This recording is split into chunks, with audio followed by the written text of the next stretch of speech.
Welcome to the show. I'm Jason Whitlock, and I'll tell you why the social media attack on Josh Hader is completely unfair. And I'm Colin Cowherd, and I'll tell you why I have no issues with Tom Brady's latest power move in New England. Speak for yourself on a Monday starts now. We got a golf expert. We got it all. Stud. Golf nut and Greg Jennings. We got it all. Hello and welcome. We're joined now by Fox golf analyst Holly Saunders and Super Bowl champion and resident golf nut Greg Jennings. Let's start with Tiger Woods, who briefly looked like the Tiger of old Sunday, storming up the leaderboard at Carnoustie and actually taking a one-shot lead at the turn before faltering on the back nine and finishing tied for sixth, 3 shots back of Francisco Molinari. Even still, Tiger tried to stay positive after his round. I know I need to try and keep it in perspective because at the beginning of the year, you would have said you were playing the Open Championship. I would have said, I'd be very lucky to do that. It's going to sting for a little bit here. But given where I was to where I'm at now, blessed. All right, Cowherd, did Tiger blow his best chance at winning another major? No, I think he has a chance to win a tournament in the next 4 or 5 years. So do 50 guys. I think he has a chance to win a major in the next 4 or 5 years. I mean, we see a new golfer wins a major every year. So I think he's a good golfer now.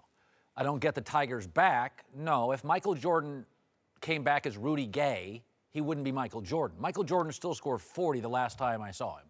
If LeBron left and came back and was Victor Oladipo, LeBron wouldn't be back. He'd be Victor Oladipo, who's a good player, not a superstar.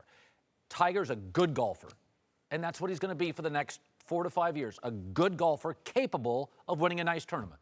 I think that he blew maybe his last chance at winning a major. Wow. And I say that he's 42 years old. Mm-hmm.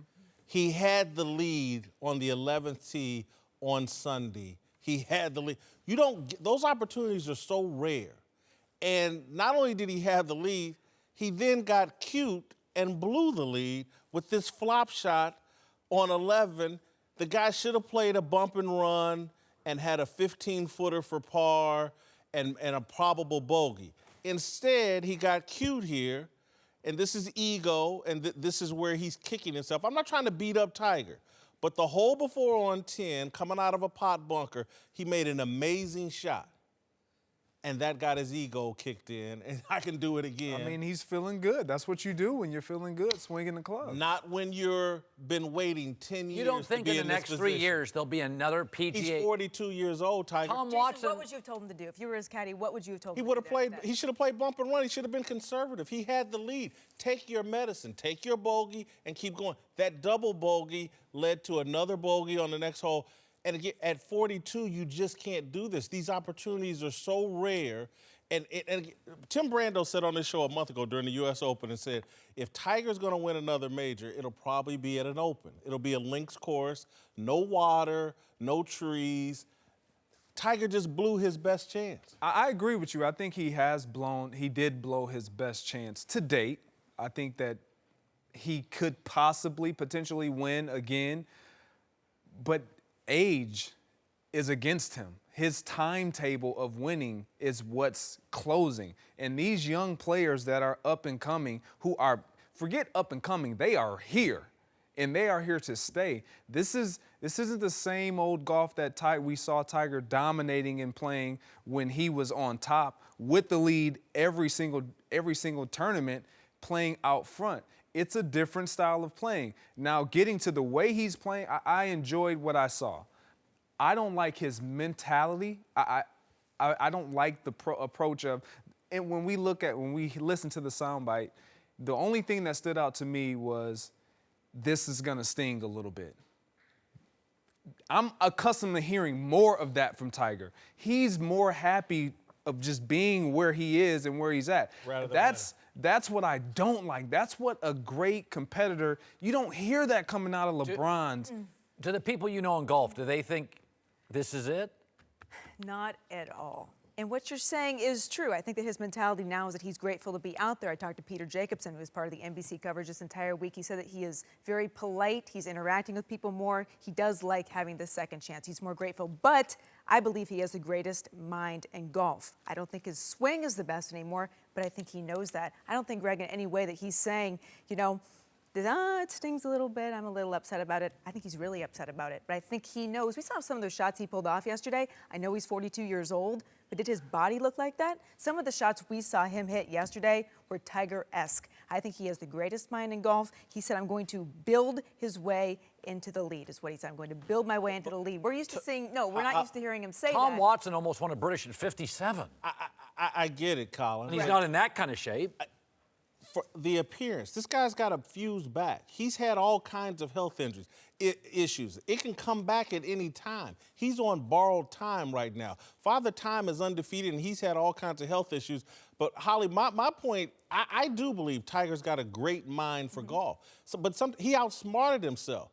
Francisco Molinari actually played the game that Tiger should have played. All he had to do was beat the guy in his group, and the guy in his group played a smarter game of golf for 18 holes than Tiger Woods, and that's why Tiger lost. But he wasn't quite certain. What is Jordan Spieth doing in front of me? That's the hard thing about golf. You're playing against the person, yes, in your group, but you don't know what's happening in front of you. You hear those cheers. Maybe he heard some cheers, and he thought, hey, I need to be super aggressive on this back nine, and that's what he did. It didn't work out then, but Tiger knows. Again, he doesn't have the best swing right now, but he knows how to pick a golf course apart. Tiger is incredibly By the way, when bright. Tiger was great, I can remember watching years ago, they were showing, when Tiger was really in his prime, he would come out of his shoes. Like, you'd never show a young kid, here's how to golf. Right.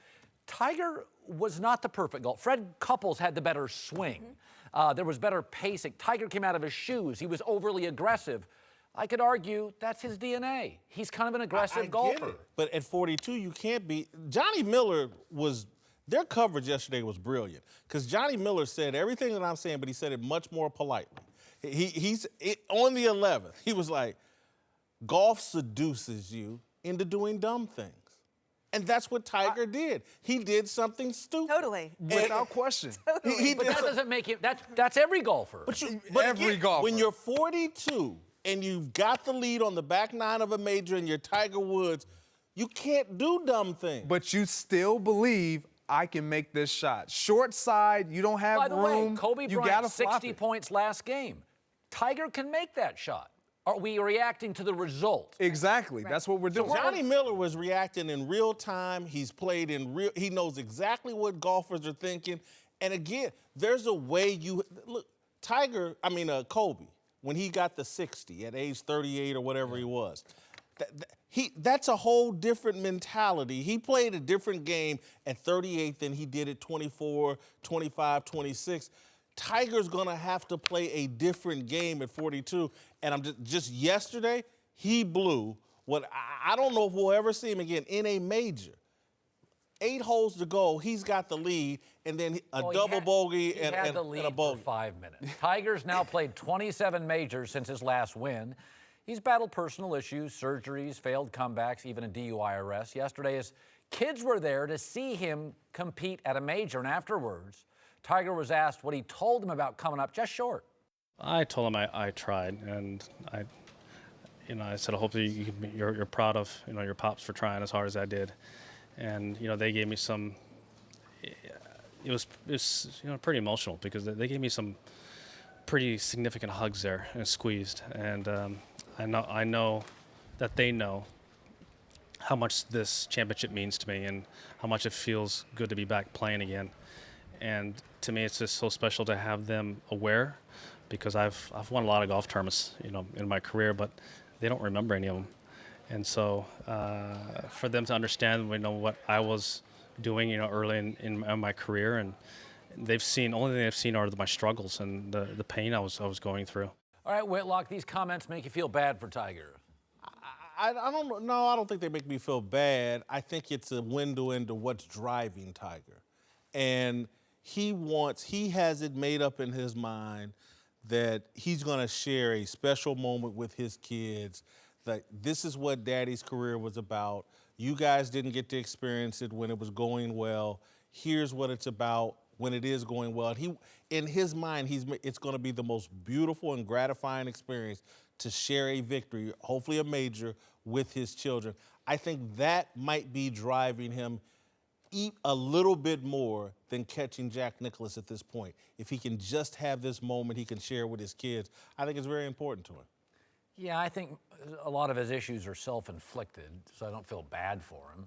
I mean, he broke the family up, so I don't feel. I mean, again, he's got a pile and stacks of money, that mansion in Jupiter, Florida, with 3 swimming pools. I'm sure. I don't feel bad for kids or Tiger. His wounds are self-inflicted, and so I mean, his health wounds are self-inflicted. He sounds like a dad. I mean, I think his reaction is what a dad's. I'm a dad. You know, your dad.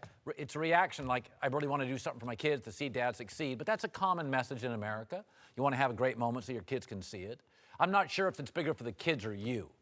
I think it's big for Tiger. I think it's bigger for him than it is for the kids. So you're saying his personal comeback is bigger than his professional comeback right now, Jason, is what you're leaning on? Without question. Okay. I think he knows what he did to his family, and any gift he can give his kid, and I'm sure he's given them all the ones financial that you can do, but if they could have some because life is about making memories. Right. And if he could make some incredible memory with his kids on a golf course, at a major, that I don't think he can think of anything better he can give them. Right, like as Colin mentioned, you know, his kids are 11 and 9 now, and they remember him as divorced dad, arrested dad. 2 years ago, he was laying down. He has a little small 9-hole course at his house in Jupiter, Florida. He was laying down in a bunker, and he had to ask Sam, his 11-year-old girl, to go get help because his back hurt so badly. He was laying down and couldn't get up. That's how his kids remember him. So he's 42 years old. He's an alpha male.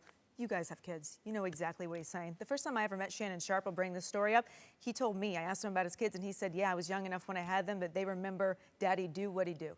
So, you know, that's important to men. I really think that it's important to Tiger. That's what's driving him. It is the supreme importance. I don't feel bad for him, but I can empathize with him because my kids are old enough, my older kids, my 11 and Aaliyah's 9, they were there when I won the Super Bowl. Right.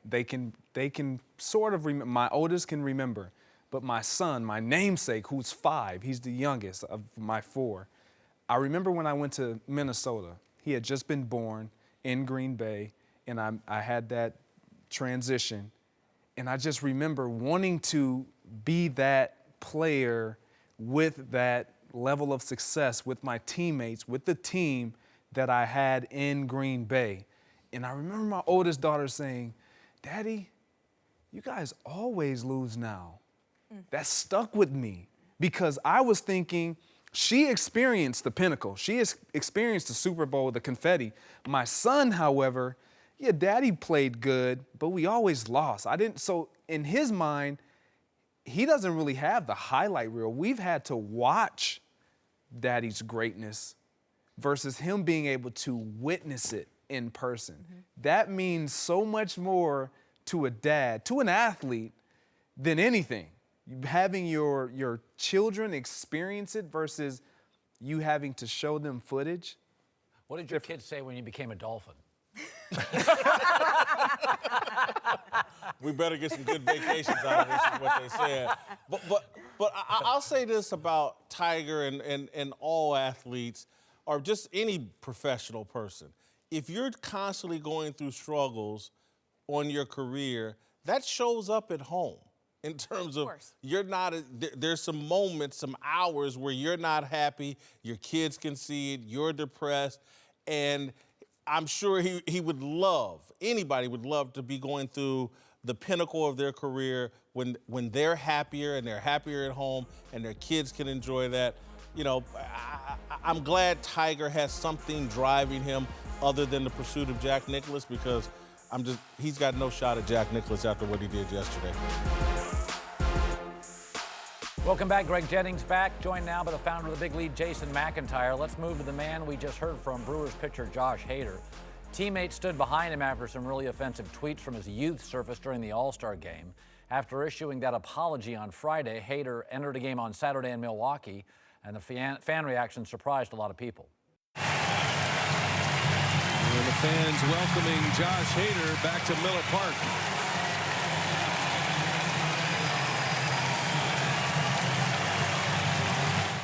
Not everybody thrilled with the reception he got, with Deadspin writing, quote, "Do you stand and enthusiastically applaud somebody for merely apologizing for prior bad acts? Or do you stand and enthusiastically applaud somebody as a show of defiance toward an oppressive force that targeted one of your own?" Probably Brewers fans were just drunk and dumb. Their enthusiasm for welcoming and embracing Hader in this particular moment, though, says an awful lot about who might not be welcome among them. And it's hard not to believe that's exactly the intended message. Whitlock, you have an issue with the Brewer fan ovation. No, I have an issue with the stupidity of a website like Deadspin to write that about the actions of what some 17-year-old did. Listen, I think people's point of view on this, to me, is shaped by what reality do you live in, the social media world or the real world. The black players on that team that stood behind him at that press conference and the fans inside that stadium, that's the real world. And that's what the real world feels about a 17-year-old and his tweets. Does this person need to be demonized and vilified because of some dumb things they may have tweeted at 17? The real world, his teammates that know him and the fans that actually have to deal with him know that, hey, we're not demonizing this guy. And we know there's a segment of America that wants to crucify him because he was a teenager that did some dumb stuff. I was once a teenager and did stuff far worse than any of the tweets that have been associated with him. I have actions. I bullied a kid relentlessly my senior year of high school. Did some despicable things to that kid. Far worse than anything he's been accused of. It's either we're going to live in the past or people get to move on from their past. I'm glad, thank God, I've been able to move on from mine. My problem is celebrating. To me, a standing ovation is what you give Cal Ripken at his last Ray Rice. at-bat. They gave one to Ray Rice. And I totally think that's disgusting. They gave one to Ray Rice. Yeah. It's the fans. They're showing support. Fans show standing support. They gave ovation. one to Ray Rice before the video. But by the way, the story was out. It was just a rumor of domestic violence. You're right. But what would I tell my daughter if my daughter can read, she's going to college, she reads about Ray Rice, doesn't need the video. He decked his girlfriend, knocked her out. It was well reported. Yeah. And then the fans all give a standing O to the player. Like, I'm not saying you have to boo. I'm not saying you can't do a mild applause. But a standing ovation is what Denzel's going to get at 70. It's what Cal Ripken gets in his last at bat. Fans show support. Okay, but you're asking me, do I have a problem with it? I have a problem with standing ovations for apologizing for bad acts. I'm not saying you have to boo him, because he'll get booed on the road, you know. But, like, I don't think this is analogous to racial tweets or hitting a woman. But, you know, everybody in the country was like, okay, Barry Bonds is going to break Hank Aaron's record cheating, and in San Francisco it was standing O's. Well, wait, time out. You don't have to boo him, but why are we celebrating bad acts? When people do the right things, it should be celebrated. The guy was remorseful, apologetic. He cried in front of his teammates. His teammates have shown support for him. Standing O? It's to show, fans show support. And when people are going over the top trying to punish you, you're going to provoke that kind of response from fans. Now that, I will say this, there's almost a Trump quality to this. Oh, no. Is that people, I don't know if they like Trump, they hate the media. Yes. And I do feel and like... I don't blame them. And no, I do feel like some of that Milwaukee reaction is a pushback on what is perceived to be an over-aggressive media in the last 5 to 10 years. Well, media or social media, because social media, we're doing this a lot now. We're looking for the gotcha tweets from 10 years ago. Got to get that guy. And then, you know, everybody in their tribe, oh, wait, listen, we're all on the same side for all these other arguments. We've got to nail this kid. Even though, as you said, he was 17. When I see the standing ovation, I don't think they're applauding his bad act. I think they're applauding, as he said, the remorsefulness. This guy cried in front of his teammates for something he did at 17. These guys have spent a year in the locker room with him. And Greg, you can speak to this. You know somebody a lot more if you're in the locker room with him for a year. Baseball, every day, you know, like 162 games. These fans out here writing on the internet, they only see the games. They know nothing about this guy, the dynamics of the locker room, and they're just jumping on board because they've got to crush him because that's what social media demands. Yeah, I personally, because I know what standing ovations mean as a player, it's like the ultimate validation. Like, you can't get any greater praise, appreciation, respect given to you other than a standing ovation. And I think perception of how we look at this is everything. Because if you look at it from, are they giving him a standing ovation because he just apologized, or are they just giving him a standing ovation because he's one of them? We don't know all of that. What I do know, playing in Wisconsin, in Green Bay, Wisconsin fans, Badger fans, Packer fans, Brewer fans, they support their own. Bottom line, it doesn't, good, bad, or ugly, they support them. Now, in this situation, because I played professional sport and I understand what standing ovations really mean and how they're perceived to a player, it's typically when you've done something that is worth receiving a standing ovation. You're being honored. You're being honored in some regard. I think more of this was based on, you know what, we support that you have come out and been honest. I'm not going to hold him to what he did at 17. I refuse to do that. Because as you alluded to, when you're in the locker room with somebody, every single day, you know them. You know them. It's going to come out. Whether you've been having drinks or whatever, just locker room talk, you're going to hear some signs of what we heard or seen in the prior tweets when he was 17 years old. So I don't have a problem with the act of the player supporting him and some of the fans supporting him. The standing ovation, though, that's what's acceptable? That's too much. Hold for a second. This thing about the standing ovation, and we give standing ovation. Guy hits 3 home runs, ovation. That's some sort of physical gift that, even though we're in awe of it, it's actually irrelevant and meaningless. A guy can hit 3 home runs. He's not curing cancer. This kid, the courage that he's shown and the remorse that he's shown and the way he's handled this situation is actually more admirable than hitting 3 home runs. It is. So I'm not again, saying it is not. we've said, a standing ovation means this or that. But is it- And a standing ovation actually in sports and most in singers singing some crazy song. I've seen rappers cuss, scream, and denigrate black people in every way possible, and people applauding and up and dancing and celebrating. So I don't want to. I'm not into what a standing ovation means or doesn't mean. You're saying it takes courage. If something came out and I did a bad Did John action, Rocker handle it different than this kid? John Rocker's not real bright. This No, kid's did bright. he handle? There's been a lot of people that handled that situation a lot different than him. Okay, but I wouldn't qualify his reaction as courageous. I think he was smart enough to understand he made a huge error. Own it. Own it. That's smart. I don't think it falls into courageous. And I'm not sure, and we'll have to rewind the tape if I use the word courageous. I said it was more courageous than hitting 3 home runs. Well, Again, I've seen people handle the race issue really poorly in this society, going on in modern America right now today. If we had more Josh Hader, we would be in a better spot. Right. If you look at everybody else handling the race issue, they're not handling as well as this kid. That's fine. I don't think it qualifies as exceptional. It qualifies as decent. That's how you should handle bad actions. We don't have a lot of decency in this but society then we right have now, plenty. Colin. We have plenty of great people in America. What he did is the right way to handle a mistake. Yeah. Right, but it's not.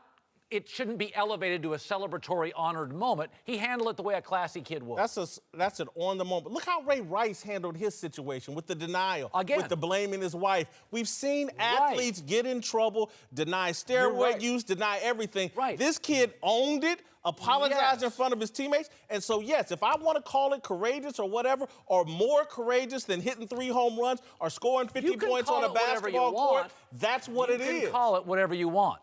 But bad actions and owning it doesn't rise to exceptional. It rises to what good people do in America all the day. They make a mistake and they go, My bad, I made a mistake. I don't think that rises to exceptional. That's what you should do if you're a decent person. So question to you, Jason. If you're there, you're a fan, are you standing up giving him a standing? Because I'm on some different things. But if I'm his teammate, no. But that's real. Because if I'm his teammates, I'm doing what his teammates did, standing behind him. That's a different kind of standing ovation. It is. People have press conferences all the time, and the teammates don't come stand behind him. So again, I think his teammates recognize what I recognize. We don't see this very often. I'm going to go stand behind this guy because I know him and see him. And so that's a different kind of we're standing. Now we're into the dynamics of a standing ovation. I've already blown up the narrative that the standing ovation is something important. It's not. It's applauding for a guy that hits 3 home runs. We have a professional athlete standing ovation who said it is exceptional. You've been given a standing ovation, what, once maybe? And he's not a critic, he's an athlete that doesn't understand that a standing ovation a lot of times doesn't mean a damn thing. But it Some guy hitting 3 or 4 home runs does. isn't worthy of a standing ovation, but we give it to him because that's what we've been trained to do. Usually in America, standing ovations are exceptional. We don't give them a lot. We don't. By the way, you Have said you been to very mean sporting events? You've been to very mean rock concerts. By the way, you said 3 home runs. When's the last guy that Matt Carpenter just did something nobody's done in 6 months? They don't have them very often. 3 home runs in a game. They're also meaningless. Most of the stuff we give a standing ovation to is meaningless. I'm going to tell you what. I'm going to give you. I'm going to go. I'm going to tell you. I got a standing ovation once in my life. See, rare. No. I get it. You know what it was for? What? We had my senior year of high school. We put on a fake pro wrestling night. Yeah. I was UConn Moose Whitlock. I ran into the arena in our high school, and they gave me a standing ovation. Welcome back. Greg Jennings is back. We're joined now by another Pro Bowl receiver, TJ Houshmandzadeh. Let's talk NFL. And Jimmy Garoppolo, whose high-profile date with an adult film star got a lot of people talking last week and even raised some concerns about how this could affect his play this season. But one Super Bowl winning quarterback, Joe Theismann, says everybody just needs to calm down. I don't think it affects the team. Players are very respectful of everybody's individuality. They don't tell people who to go out with. They don't tell people where to go or what to do.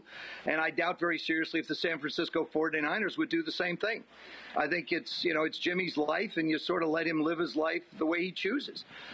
Just because it doesn't fit into what everybody feels like it should doesn't necessarily mean that you have to tell somebody how to live their life. All right, Cowherd, should the 49ers be concerned about Jimmy G-string? I mean, Jimmy G-string. I don't love it. There's a reason they don't call it a franchise slot receiver and a franchise whip linebacker and a franchise punter. You call it a franchise quarterback. We're giving the franchise to you. We're not going to draft another in the first round for 15 years. We're going to pay you 27% of our cap. They don't call them franchise shooting guards and franchise right fielders. This is the most noteworthy position in American sports. This is it. They're not franchise goalies in hockey. You draft one, we give you the keys to the franchise. We will build our entire staff around you. When the Colts drafted Peyton Manning, their philosophy on drafting changed. We're going to draft pass rushers because we're going to be leading mostly in the second half. We're going to build our entire schematic system, our entire draft process, scouts that can find pass rushers for Peyton Manning. We trust you won't have to answer questions on Monday about your dating life. That's what grown-ups do. Yeah, that's not Gisele Bundchen, and they thought they were getting baby Tom Brady, and they got baby Tiger Woods. And I don't think, I do think this is a bit of a concern, and I'm somebody that's been sold and in on Jimmy Garoppolo from the beginning, but, you get that kind of money, and you get that kind of position, and it liberates you and frees you. And he's in San Francisco. That's liberated and freeing. And he's comfortable with this. I'm not sure if the 49ers should be. You go to what Joe Theismann said, we don't want to tell you who to date. You shouldn't have to tell him who to date. You would hope he would make a better decision on who he chooses to date. Or if you're going to take her out, we discussed this last week. Don't take her out in public, bro. Just stay at home. Do not take her out in public because everybody's on the 49ers just like you are this year. They got 5 primetime games. The quarterback etiquette, you just can't do these things. You just can't. You cannot date a porn star and take her out in public. It's really... Beverly Hills at a TMZ restaurant. It looks bad right, wrong, or indifferent, it just doesn't look right. It's not the appropriate thing to do if you're a franchise quarterback, in my opinion. Everything that you guys said is right. It does look bad. It probably doesn't bode well for Jimmy Garoppolo. That's all great, but for the 49ers, are they concerned? No. As long as you can continue to do what you did ending last year and grow and build on that, no. Your personal life is your personal life. If he plays bad, first thing they gonna say, oh, you remember when he was out with that porn star? You know it and I know it. Greg, it is. It's like Tiger Woods. I think it'll be more brought up as it potentially being a distraction. But as far as his play, that has nothing to do with his play. Tiger Woods is a golfer, a skier, a golfer, Roger Federer. In individual sport, I don't have a salary cap. You're not responsible for a franchise. Once you join a team, I'm a quarterback. Well, I got to take care of my receivers. There's 32 of these guys in the world. In the world. And about 7 of them are great. You have to conduct yourself as such. You have to. Here's why I'm saying the Tiger Woods thing. Because Jimmy, if he's watching, he's, hey, man, I'm being authentic. Y'all killed Tiger Woods for being a fraud. I'm being authentic. This is who I am. I'm a little freaky. However, the downside is when you're Tiger Woods, when he was winning 14 majors and was the greatest golfer, it didn't matter what he did off the course. But if Jimmy Garoppolo starts to play poorly, this will be the narrative. He'll be a laughingstock among his peers, people in the media, comedians. He'll be a bit of a laughingstock, and you don't want that as the face of your franchise. See, I struggle to make the comparison with Tiger Woods because Tiger Woods was married. Jimmy Garoppolo, he's not married. He's single. He can do whatever he wants to do. I agree. Privately. One of the reasons it's not what we want to see him doing. One of the reasons that GMs and, when they sit down for Carson Wentz and they're going to draft him, is he a grown-up? Can he handle being the biggest rock star in Philly? That's why you have combine questions. They don't ask middle linebackers like they sit down and press a quarterback. The reason I fell in love with Russell Wilson early, I interviewed him at 21. And I turned to my producer and I said, that guy is going to run this league in 10 years. Because I'm like, oh, he's way ahead of where a 22-year-old should be at. Tom Brady, who still looks pretty accurate at 40, putting right in the money from his golf cart. That's Wes Welker on that golf cart, by the way. It's not the only Brady bomb from the weekend. The Boston Herald reports the quarterback, quote, had a hand in getting Josh McDaniels to return as a Patriots coordinator, and that Belichick's irritated about it. Whitlock, should Belichick be bothered by this? I disagree. I don't think he should be. I don't get it at all. You need consistency and continuity. Right. And Tom Brady helped them retain their offensive coordinator. That, to me, should make life easier on Belichick. I'm not sure why he would be bothered by this. Yeah, I mean, it seems to me the great actors in Hollywood use the same director, the same lighting people, the same casting people. Once you're great, the great thing about that is you get a little power, a little leverage, and a lot of times you can choose who you can work with. I like this quarterback coach. I like this. That's why when Aaron Rodgers comes out and said, could you give me a heads up that you just dismissed my quarterback coach, I defend Aaron Rodgers. Aaron's earned the right to say, my quarterback coach, I really like him. I'm better. So if I'm Belichick, all I care about with Brady is, are you committed to winning? Right. If the answer is yes, I don't. McDaniel's a great coach. Yeah, I don't have a problem with Tom Brady going behind Belichick's back or any of that, simply because, and if I'm Belichick, I wouldn't either, because this is the one constant of a relationship that I can get to him by way of Josh McDaniels, because we all know their relationship has changed. That has been altered because of what transpired this past Super Bowl. So if I'm Bill Belichick, let this one go. We have the same goal, which is winning. Everything else doesn't matter. Belichick seems to be irritated by a lot lately.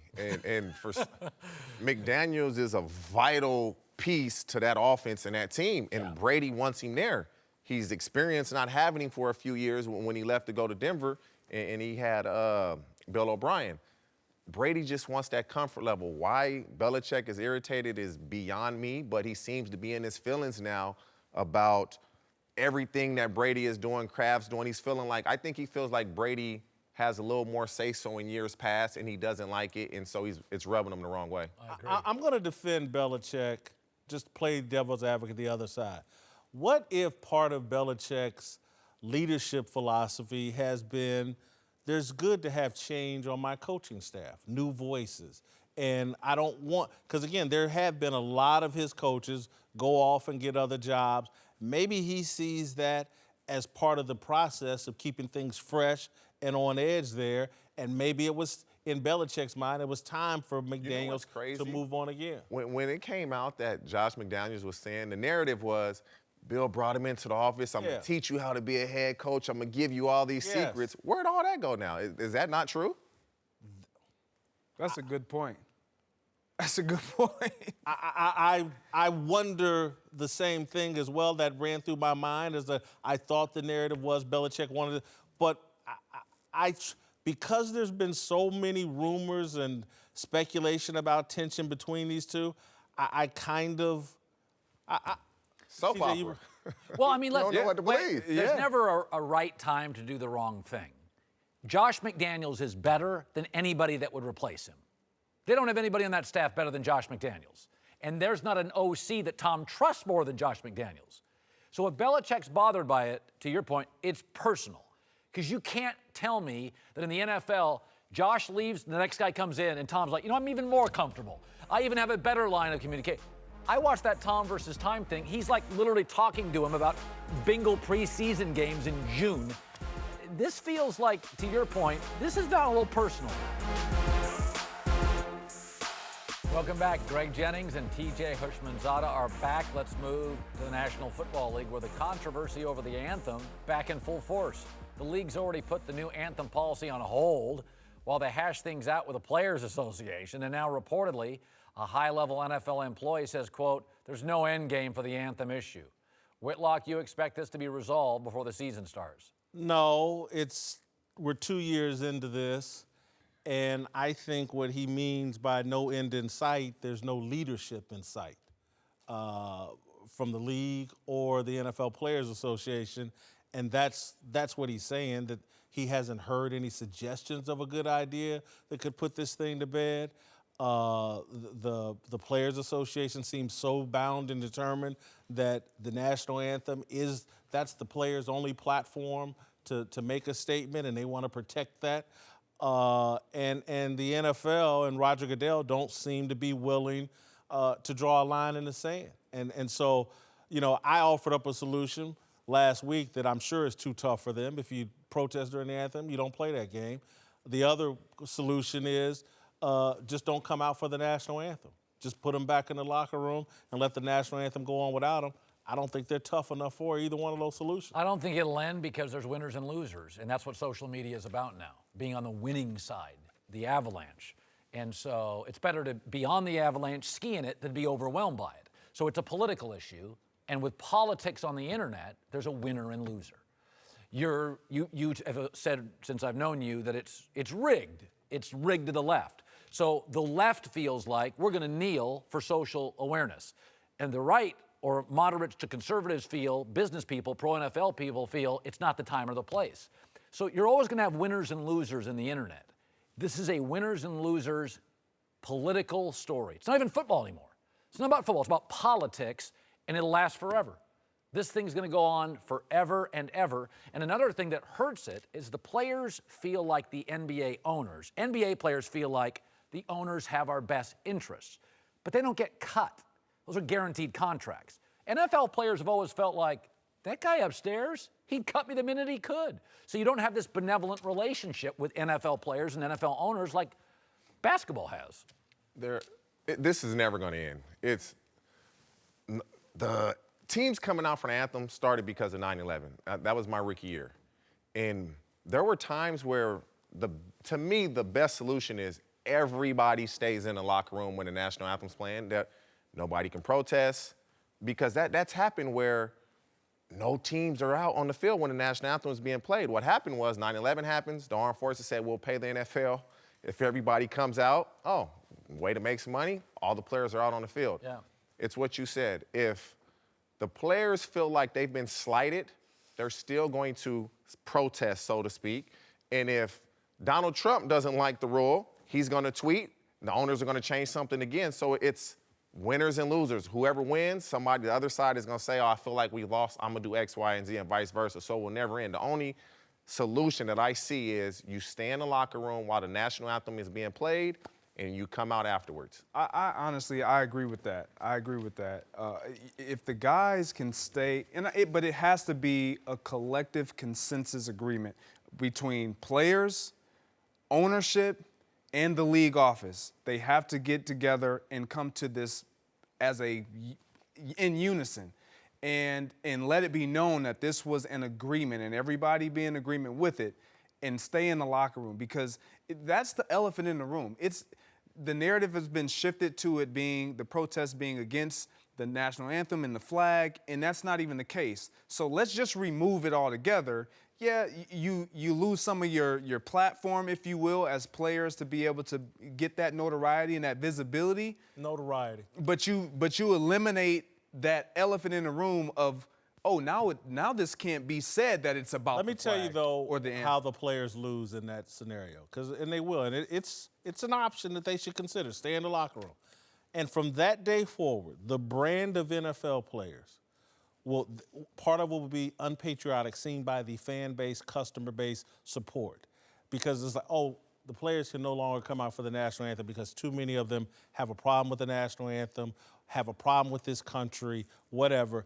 That will damage the brand of NFL players moving forward. That will be a repercussion. I disagree, because if you make that move, yeah, week 1, week 2, week 3, everyone's all over it from the media perspective, and we're talking about it and we're making a big deal about it. But eventually, there will be nothing to talk about. You have no action, no visibility. If they would have just left it alone, that would have been the end of it, I believe. Mm-hmm. I agree.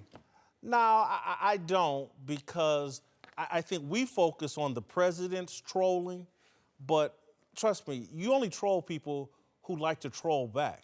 And so there are players. Again, Jarrell Casey, when he comes, all he's doing is just popping off and trolling, looking for some Twitter retweets and follows and things like that. People are being baited into engaging in this issue, players and President Trump, and it's just a back and back. They're the same group. The people arguing against Trump in the NFL and Trump, they're the same. I wish they would all get together and go play a different game and let everybody else just go play football. All right, welcome back. Time for last call. Let's move to Magic Johnson, who has almost completed his mission of turning the Lakers into the island of misfit toys, adding Michael Beasley to a roster that already includes head cases Lance Stevenson, Rajon Rondo, and JaVale McGee. Cowherd, will Beasley help the Lakers? Yeah, he's another one-year deal, veteran player with an edge who has no problem getting into skirmishes with Durant, Curry, Clay, and Draymond. The Lakers are trying to create, with their young players, a roster full of guys willing to go toe-to-toe physically with a soft Warriors dynasty. The biggest misfit in the NBA just joined the Lakers. I don't get it. And again, I know this is just for this year, but if this thing, the most combustible team in the league just got more combustible, and if this thing blows up in year 1, everybody thinks there's going to be some magic cure in year 2. But they're one-year contracts. You can ditch them. No, I get it. But I'm saying, if it blows up and it's like, oh, man, this LeBron thing in year 1 was a hot mess. Everyone thinks that year 2, oh, it's just going to be easy. Kawhi's going to want to come here. So-and-so's going to. I'm not so sure.